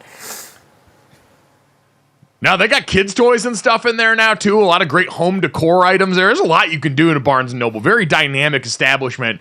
And I'm glad to see, not for nothing, there's actually good literature about how Barnes & Nobles and the health of big bookstores are actually good for local bookstores and a lot of other places, since that's a conflict that comes up a fair amount. But that's a story for another day. We have veered off the path. Let's get back on it, Jesse, and talk about Dave Canales, who's had a very interesting and emotional press conference for him in a lot of ways. Yeah, he also took the time to speak glowingly about Bryce Young, how excited he is to work with him, and really threw his support behind his young quarterback. The more that I got ready for this interview and started watching Bryce, looking at my notes from his eval, that's just a year ago. We're evaluating him as a player, as a person, and with all the information that we could, I just got more and more fired up about the opportunity to have this amazing talent, and he's the guy. He's the right guy that we all talk about when we have that quarterback, that franchise, face of the franchise type of player, and that got me really excited. You love to see it. He's really excited. He's emotional, and this has got to be exactly what Bryce Young was hoping to hear. Well, what's he going to say? Bryce Young is there. He's not going anywhere. What did Bryce Young had a rough year? He had a normal rookie quarterback year. Let's all remember C.J. Stroud is the exception, not the rule. So what else is Dave Canales going to say? He's going to build up his young quarterback. It's like when Mike McDaniel built up Tua, right? He made the 700 play, highlight film of him trying to build the confidence. That's what Canales is doing with Bryce Young. I wouldn't expect anything different than this. I don't know. David Tepper's around. And that's David Tepper's around. True. You never know. No one knows how long anyone's going to be anywhere as long as David Tepper is the one signing checks and making the decisions on their job. Now, I did see David Tepper said he was kind of going to go back to a behind-the-scenes role. We'll see how long that lasts, because when the aggressive billionaire all of a sudden starts seeing things that he doesn't like, I can't imagine that's a man who's going to hold his tongue very much. But, Dad, to your point about Canales, you don't take the job, though, unless you believe you can make something happen with Bryce Young, because that's your ass. You're ultimately going to be judged. It's a very easy binary right now for the Panthers and really for Dave Canales and the report card. It's, can you revive this player or not? And as we said when he got hired, the sell for Dave Canales was, you look at the previous stops he was a part of, where in Seattle he was with Dan Morgan, who's now the GM of the team there. It's, hey, we were a part of Geno Smith's best year, his resurgent year when he takes back over for Russell Wilson there. This last year, you had Baker Mayfield down there, who also fits some of the size profile that you're dealing with Bryce Young, and you were a part of a season where no one expected anything of him coming in relief of Tom Brady, as now he's hit the journeyman portion of his career, and he made that work. So he comes in with a recent track record that suggests what he's about to go through here is within the realm of possibility. The challenging part becomes, hey, you don't have a couple of future, one at least least in Mike Evans, Hall of Fame worthy receiver, another in Chris Godwin, who's been really good. There were still, and I think this was part of my blind spot going into the season where we just penciled the Tampa Bay Buccaneers in for a team that last year was going to be in contention for the number one pick. It was going to be terrible. There were still at least some weapons in the cupboard around there that they were able to use, but they were able, Baker Mayfield, veteran quarterback, it was all the right thing at the right time. In Carolina, you don't got any of that right now. All your best weapons went out the door. The guys that you banked on last year really did not produce with one real exception there. And so that's going to be the challenge, Dad, is what they do and what they put around Bryce in short order to try and give him any opportunity. Well, this was when, like, Justin Fields first got Chicago, right? Everything was on him. He had nothing around him. Yeah.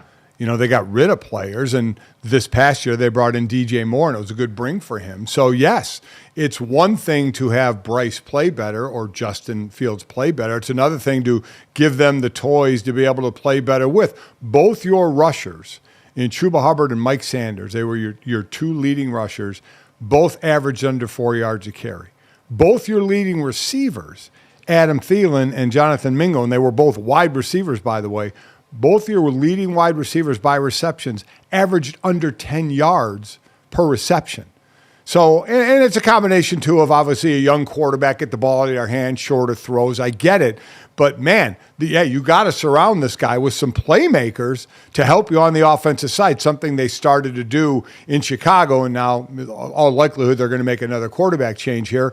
But this is what's going to happen. Bryce Young is going to be the quarterback of that team for the foreseeable future with the new head coach in Canales. So now it's how does he elevate his game and how do you bring in talent around? Just what you said. Correct.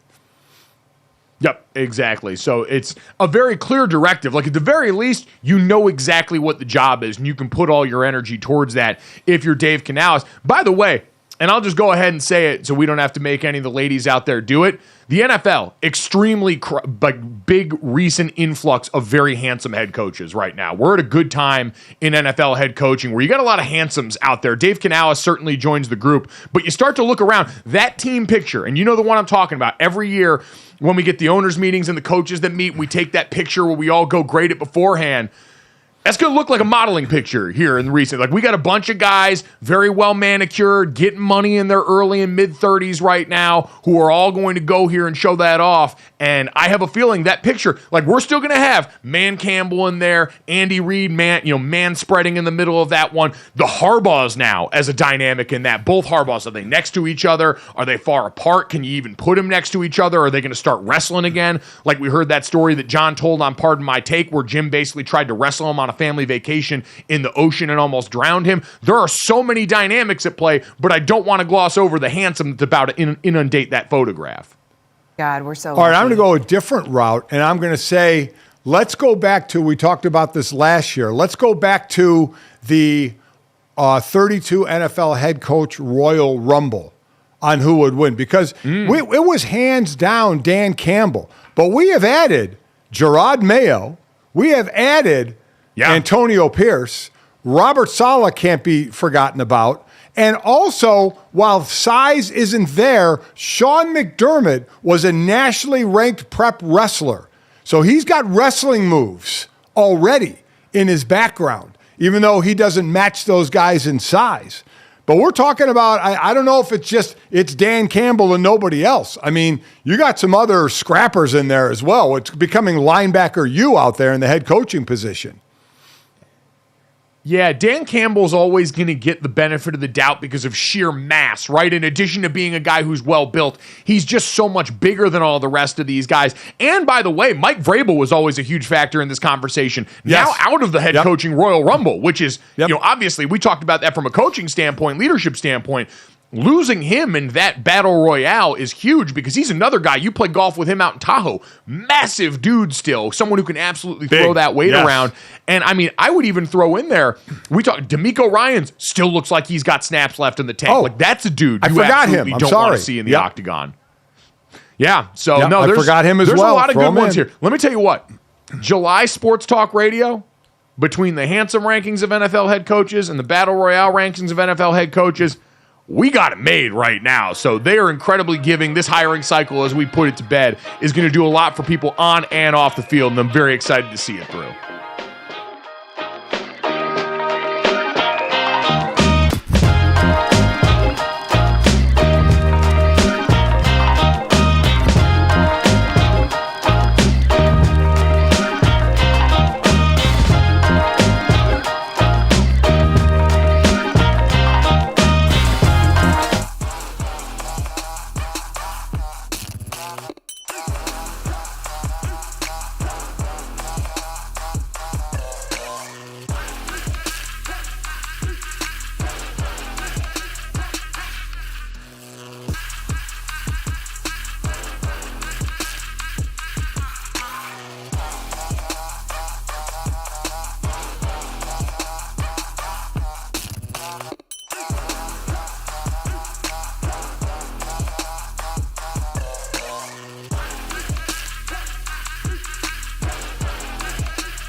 Welcome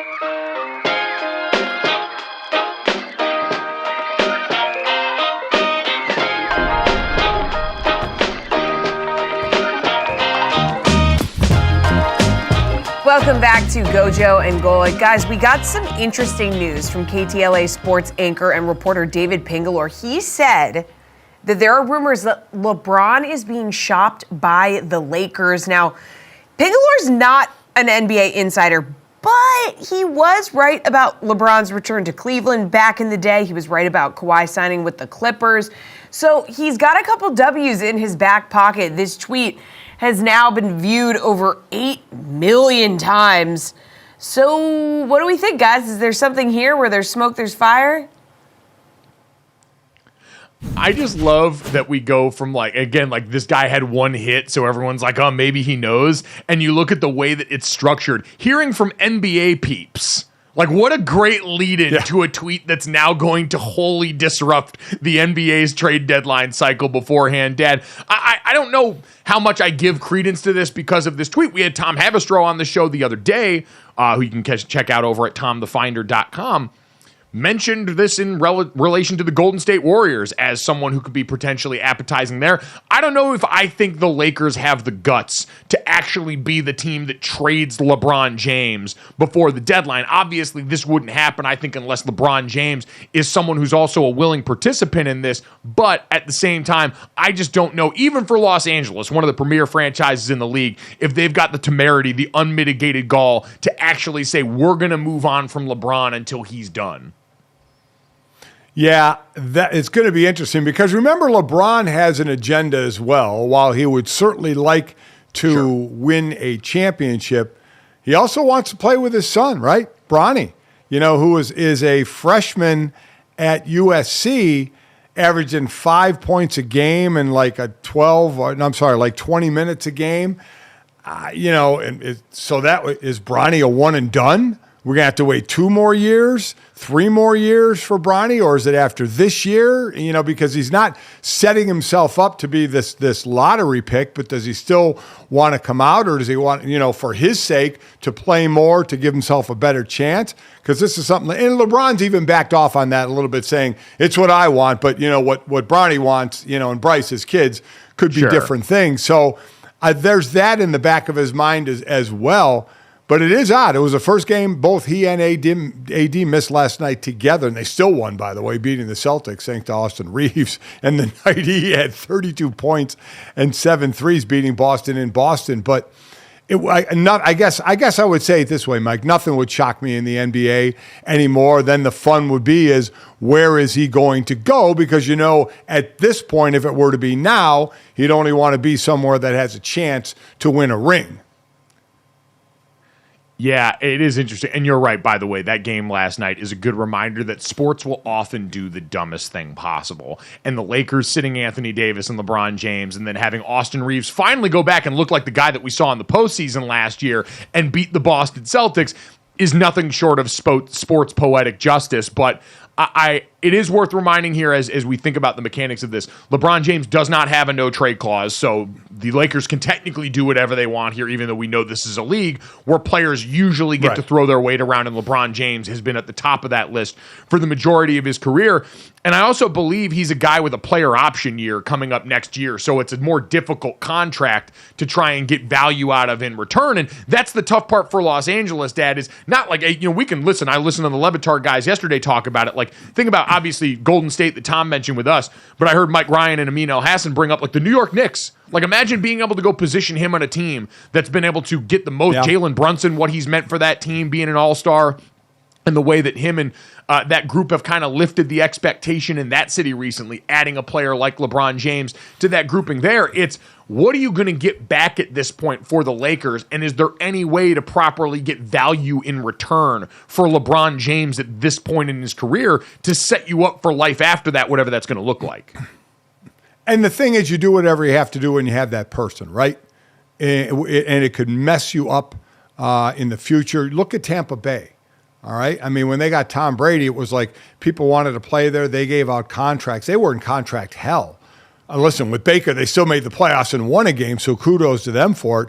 but they had a lot of dead money because of what they tried to do while they had Tom Brady to win a championship. And they did win a championship. And with LeBron in Los Angeles, they did win a championship. But when you're that old, like Brady or like LeBron, it's a year-to-year thing of, okay, what do we need to do? What do we need to tweak here? For Tampa Bay, they actually brought back the entire starting 22, and unfortunately, it didn't work for them, and then they were in money hell. For the Lakers, they're tinkering here and there, with the two main guys in AD and LeBron, and then tinkering all around it to the point where if you're going to think about trading LeBron, you're just basically saying, okay, it's done, right? We got a championship. We were hoping for more while he was here, but it's done. So if he wants to move on, because you're right, his no trade clause means nothing because players do have all the power here. It means something, but it means nothing.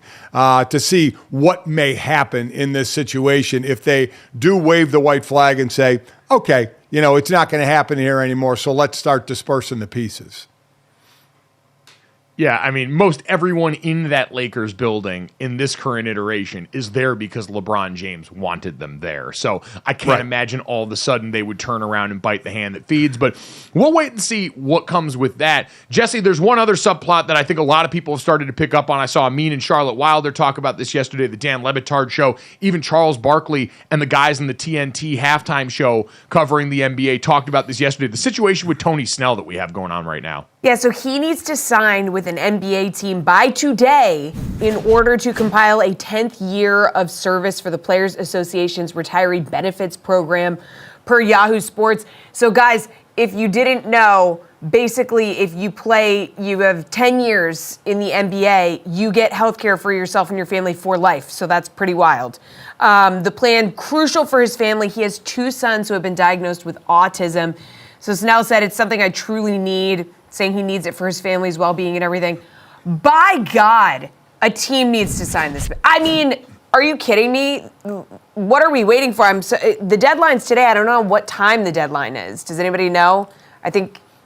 Usually end of day. I don't either. Usually those deadlines end up being around like 4 p.m. Eastern, usually in the afternoon for most of like the sports deadlines that we see. And Dad, Tony Snell's been in his 2nd straight year in Maine, which is Boston's affiliate club in the G League, still practicing and working up there. And this is one of those things. Jesse laid it out perfectly there. He's got 2 children that have been diagnosed with autism. Most people who know someone or have children with autism understand it comes with extra needs in terms of the care and the things that can try and help them with quality of life that all would benefit greatly from the lifetime health care that kicks in when you've got that 10th year of service. And Amin Hassan went and followed up on this and stated it beautifully. It's that you don't need to sign him and pay him for the rest of the season. You can literally keep him for the weekend. At this point, if you're on the roster before the trade deadline, before this date in the year, for even a day on the active roster, this kicks in, you become vested, which is the term that basically says this year counts towards your benefits as a member of this Players Association. So if he's on the roster for the weekend here and is active for a game, he gets that 10th year of service. He gets the lifetime health care that kicks in with this, and he's better able to help care for his family. Dad, some NBA team needs to step up and do this. There's a few that positioned to do well. I think the Chicago Bulls are one of them. I don't know how someone in the NBA fraternity doesn't see this opportunity and step up to help one of their own.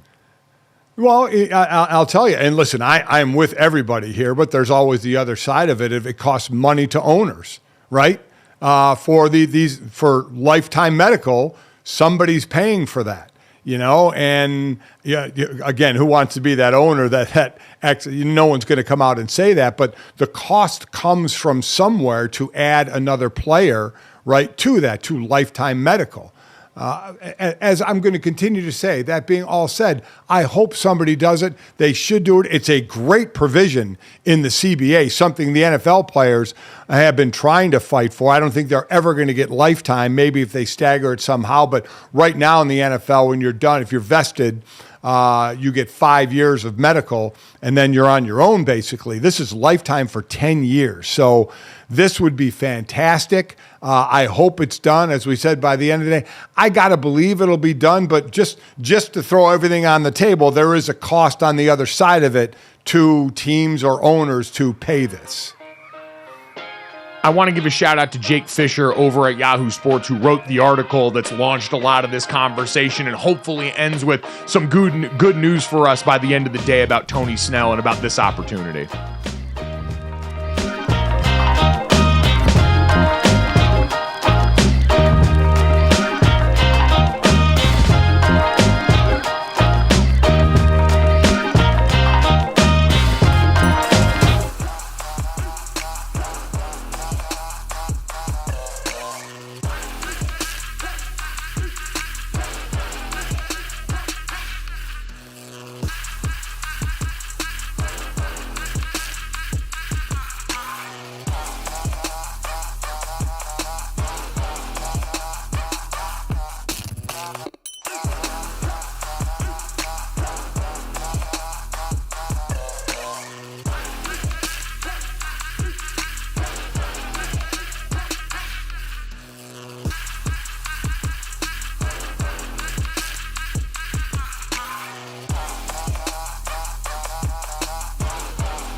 Welcome back to GoJo and Golic. Guys, Michael Bublé is part of the 2024 NHL All-Star Game festivities, and Thursday he made his first appearance in Toronto. He was tabbed to be the celebrity co-captain of Team Q's. He participated in the All-Star Game player draft, and he was very entertaining out on Scotiabank Arena and everything, but he saved his true magic for the press conference with Will Arnett. The answer is no. I will not be the oldest draft pick the Vancouver Canucks have ever taken at 48 years old. I know you and you. You're a really good hockey. You got good hands, dude. You've got silky mitts, my brother. You are the first person who's ever told me that. Because I'm the first real ever hockey fan, dude. My buddy told me this is just a microdose of mushrooms, and he was lying.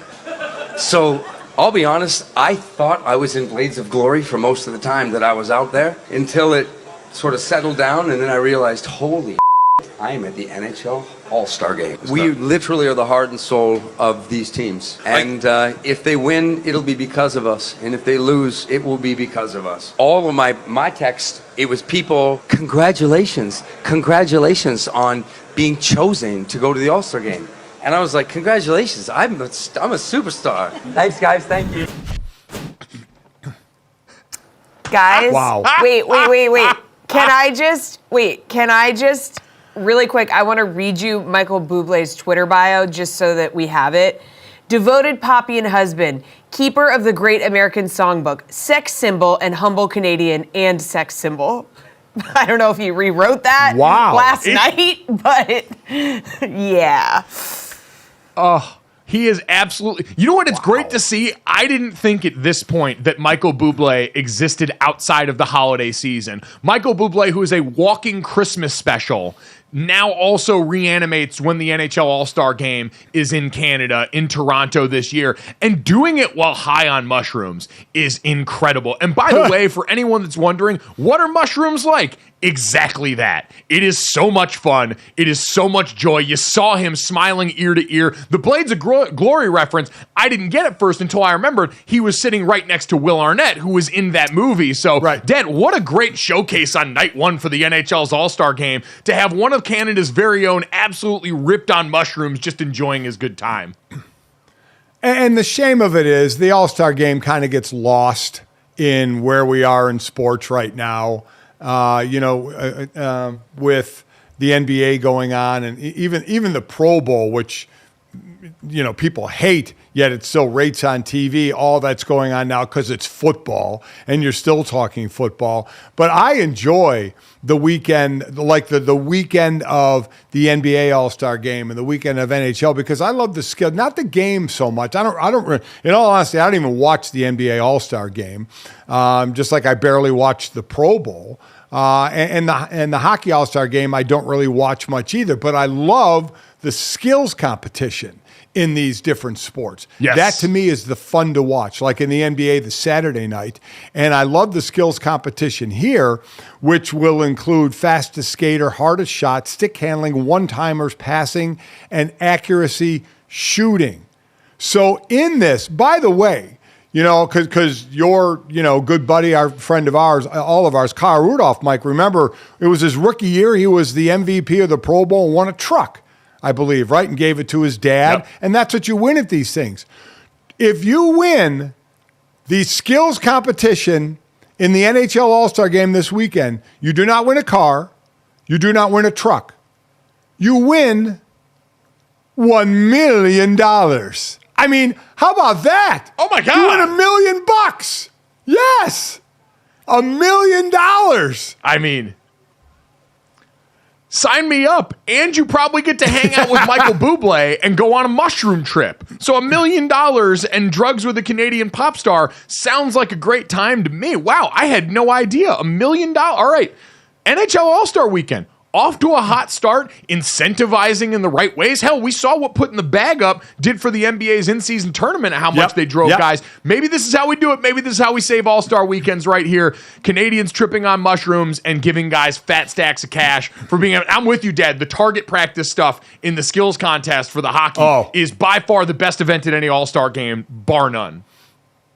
And they didn't take my idea in the NBA of putting all that money at midcourt, but they need to get $1 million and make it look bigger. So do it all in stacks of ones. Put it on the ice.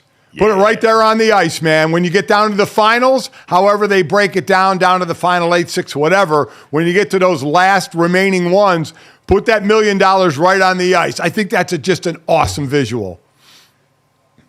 In this crazy life and in these crazy times, it's you, Michael Bublé. You make us sing and wax poetic about the NHL All-Star Game. Now, listen, that's great. We love to celebrate that, but we got to get down to something really important here, guys. I'm going to take the wheel on this because it's time for Yums and Tums. Now, normally Jesse would lead into this, but Jesse's the star of the show today, and so we are going to get to this edition of Yums and Tums. It is sponsored by Tums. With Tums Fast Heartburn Relief, your favorite foods are never a gamble. We're going to play a little game here since yesterday I talked about the Ding Dongs Twinkies mashups from Hostess there, and we established it is yet another one of the foods that our friend Jessie has not had in her life. And so I'm going to give you guys this list of 8 foods, and we're going to set a Yums and Tums line of has Jessie eaten these foods at over under 3.5 of the 8 foods on this menu. So, Dad, let's start this off here. Jessie, the Wendy's Frosty, yes or no? Have you ever had one? Well, are you guys don't you have to guess first if I've had over or under? You guys have to place your bet before I answer. Oh yeah, it's a good I'm call. going under. I'm gonna hammer the under on this, Jesse. Under. You're a walking under for anything food related here, so I'm gonna go under 3.5. Okay, so you said Wendy's Frosty. Wendy's Frosty. Yes, I've had a Wendy's Frosty. Okay. Very exciting, and I mean you loved it, right? Because it's great. Yeah, it's ice cream. It's delicious. Boom. All right. How about a corn dog? I can't take anything for granted. Okay, a corn dog, is that next? Yeah, no. Yeah. No. Okay. No. All right, we're at one each. There's no way you had a bloomin' onion. No shot. I have not had a bloomin' onion, no. Yeah. Hot Pocket. A bloomin' onion, which my father once ate on air during a bowl game so viciously that ESPN brass called him and told him, we can stop eating the bloomin' onion now. Is that accurate, Dad? Yes, it's accurate, and they were the sponsors of the bowl game. I was helping the sponsors out. I got a call at halftime to stop eating the bloomin' onion, which I didn't really listen to. Maybe one of the reasons I'm not there anymore. Wow, that's all right. Let's keep going. The Hot Pocket. Yes, because my friend Chelsea's house had forbidden snacks, and we used to go to her house and eat Hot Pockets in the basement. Yes. In the basement. Put it on the poll. Is ate our Hot Pockets the forbidden snack? Our Hot Pockets the forbidden snack. Put that on the poll. All right, Jesse. What about Fun Dip? The food's so good that it gives you an actual tool that you can eat to eat it. Yes, I'm a 90s kid. Of course I've had Fun Dip. Oh, again, we're Jesse, in trouble, you don't Mike. get to go yes about any snack food here as if you've got some ground to stand on here. All of this is outside of your dojo. I don't want to hear that defiance from you. I know, but yes, I've had Fun Dip. Mike, All we're in trouble. You've had we a Wendy's both went, Frosty. Yeah. I've had a Hot Pocket. I've had Fun Dip. And now Cinnabon. All right, so we're at 3. Cinnabon, no. I haven't had Cinnabon. I've had Jesse. I'm sorry. Jesse. Oh. I haven't had Jesse, it. Sweet Christ. I know. The Cinnabon smell at the airport when you're walking by in a terminal that has it is one of the great siren songs in our lifetime here. And the fact that you've resisted that for a lifetime is crazy. We only have a minute left here. So, Jesse, the last 2. And if you have one of these 2, you'll hit the over. Ramen noodles. And I'm not talking about at some highfalutin restaurant. I'm talking about the brick that you got to put in the boiling water. And then you get this, like the good taste packet that you dump over the top. That and Cheetos, Jesse. Have you had either of those? I haven't had Cheetos, but ramen noodles, yes, I've had them, and that is my forbidden food. Like I might have some in my pantry at home. I love ramen noodles. Love them. Wow. Yes, and I know it's bad for you, but I do really enjoy them. So you guys, Caviar or ramen noodles? Caviar, ramen noodles. Honestly, probably ramen noodles. Wow. You know what?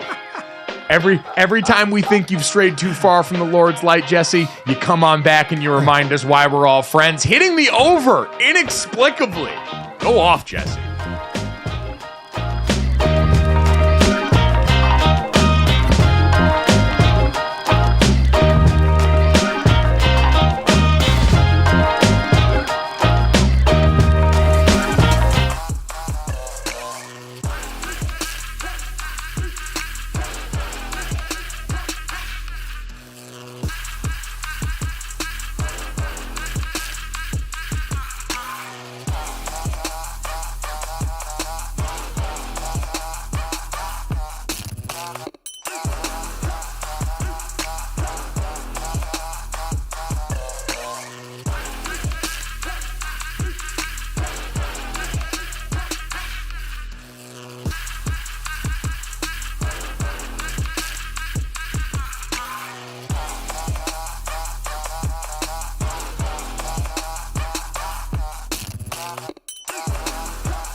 All right, guys, time to finish off the show the way we always do. This, that, the third. 3 quick stories to send you off on into your day.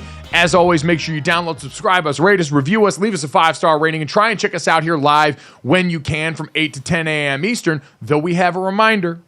Everyone pay attention. This is the last time we're going to get to tell you. This is our last show from our respective locations before we head to Las Vegas this weekend. All next week, you're going to find us 4 to 6 p.m. Eastern on the DraftKings Network. 4 to 6 p.m. Eastern, next week only. The best of GoJo and Golic will air from 8 to 10 a.m. Eastern during our normal slot next week. And if you're out in Vegas, come say hi. We're going to be over at Radio Row. We're going to be out and about. Dad's going to be doing a whole bunch of stuff for Westwood One, being on the call for the game on radio. It's going to be a great time, but we're moving the time slot around next week. We will be back to normal after the Super Bowl, so fear not. You'll get it normally there. But that is the schedule for next week, and it's the last time I get to tell you guys, but I still get to remind you to make sure you download, subscribe, rate, review us. And if you missed any of today's show, like our great guest, Lions All-Pro offensive tackle Penei Sewell, who joined us from the Pro Bowl, you can get that wherever you get your podcasts or right here on YouTube as soon as we get done.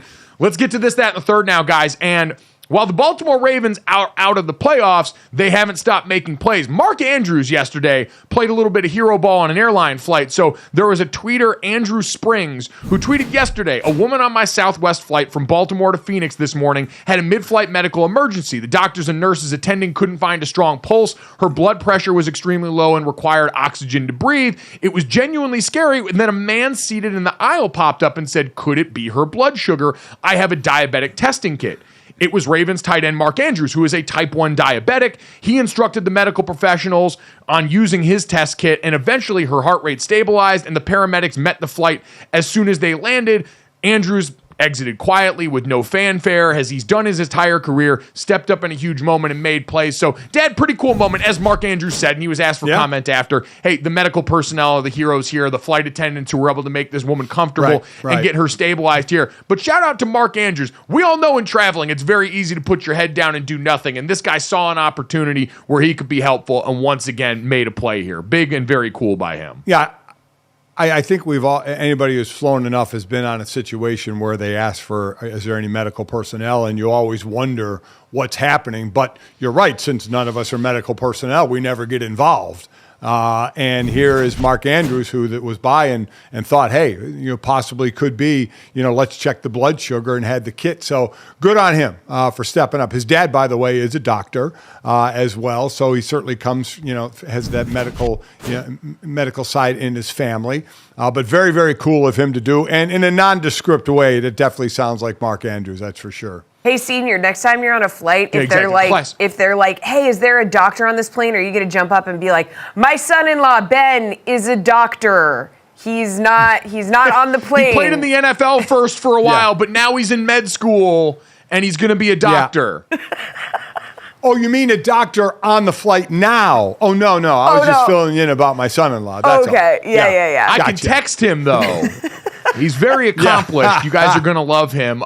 Speaking of things that people are going to love, Jesse, let's get to that. For millennials, especially of a certain age, the Super Bowl halftime show just got an even bigger boost. Yeah, so CBS has confirmed, we can confirm with our sources, that SpongeBob SquarePants will perform Sweet Victory to kick off Nickelodeon's first ever Super Bowl broadcast. Oh, I am so jacked up for this, Dad. Now, Dad, this probably isn't going to mean anything to you, but back in 2001, there was an episode of SpongeBob called Band Geeks, and in there, SpongeBob leads the charge on this performance at the Bubble Bowl of Sweet Victory, and it's become iconic. It's the kind of stuff of lore. It's been passed down through millennials for this entire generation, and so now to see Nickelodeon actually come through and make this happen with their opportunity is incredible. Here's the amazing thing to me. I got sent this yesterday. This is the book from the 49ers on the Super Bowl. I mean, this is what you get sent. The amount of information, Mike, as you know, that you get sent for games, and now it's the Super Bowl, so the amount that gets sent to you. The official book from San Francisco. And in the first page, it says 49ers on the air. And then it talks about the game. Television. Play-by-play, Jim Nantz, color analyst, Tony Romo, Tracy Wolfson, sideline reporter, Evan Washburn, sideline reporter, Westwood One Sports, Kevin Harlan, play-by-play, Kurt Warner, analyst Laura Oakman, sideline reporter, sideline analyst Mike Golic, television Nickelodeon, Noah Eagle, play-by-play, Nate Burleson, analyst. Also, color analyst, SpongeBob SquarePants. Color analyst, Patrick Starr. I mean, in the official book for the Super Bowl, SpongeBob and Patrick are mentioned as the announcing team. This is gold. I absolutely love this. Frame that. Oh, it's awesome. I was going to say, that is an absolute beauty here. It's going to be incredible. You mentioned being able to watch it all of those different ways here. This is going to be very cool. I do want to shout out, because you can obviously watch this on CBS or stream it on Paramount. Shout out to Paramount Plus. I understand we all have a conflicted relationship with streaming and sports right now. Paramount Plus is the best commercials in the game, and it's not even close right now. We had the one with Josh Allen and Peppa Pig. There was just the one they put out with Tua Tagovailoa. Creed makes an appearance. They try and throw Hey Arnold up a hill to save them all from certain doom. Drew Barrymore's back there, still unsure if she's getting catfished by the Rams quarterback. It's all perfect. They've nailed these commercials, and they actually have me on the border of Paramount Plus is one of those ones I just couldn't go that step further and download. I might have to do it now just to support the art they're making in these commercials. Yeah, that commercial was for Patrick Stewart in that one as well. It was fantastic. You're right. They're winning right now, and we're starting to get kind of the preambles to the Super Bowl commercials. And the one I can't wait for, Mike, we got it, and they were playing pickleball, was the E-Trade Babies. The E-Trade Babies, the talking babies. Oh, boy. There was a little quick commercial, and they were playing pickleball. I cannot wait for that one. That was one of the great commercials years ago in the golf locker room about the one golfer owing them money. They are so good. Those babies, man. A lot of nostalgia coming back. The E-Trade Babies making a reappearance again. The Geico Caveman's been in a commercial recently, so some nostalgia to pay attention to. But Jesse, let's get to the third here, and maybe the most important headline we'll talk about all day in a new version of the Olympics. Let's talk about the enhanced games. Yeah, it's exactly what you think it is. It's exactly what everyone on the internet has been asking for years now. So Peter Thiel and a group of venture capitalists are funding the enhanced games, an Olympic-style competition that allows performance-enhancing drugs. It's going to include track and field, swimming, gymnastics, weightlifting, combat sports. That's what I want to see. And the first event's going to be in 2025. Guys, this begs the question, what would your sport be? What do you think, if you did all of the steroids, you could excel at? At this point, very little, because the rest of me is so incapable. Like, the stock line for people that do steroids is always, well, you still have to do the work after on them, and I'm just not in a place where that's going to be feasible, even if I'd like the gains on this. Dad, while this is wrought with moral compromise that would have to go on, the health risks, the waivers that would have to get signed, and basically is going to be a trade show for the highest level of new and improved performance-enhancing drugs, I will absolutely be Russell Westbrook hot dog eating watching this whenever it pops up here. I think the one that would be funniest to me is swimming, because I think you got to stack it where it's like the anabolic stuff and HGH, so that we've just got these big hulking monsters trying to do butterfly in the pool. Unreal. Listen, I am all in on this, and quite honestly, Russia already has a team ready to go, so they're in, they're good.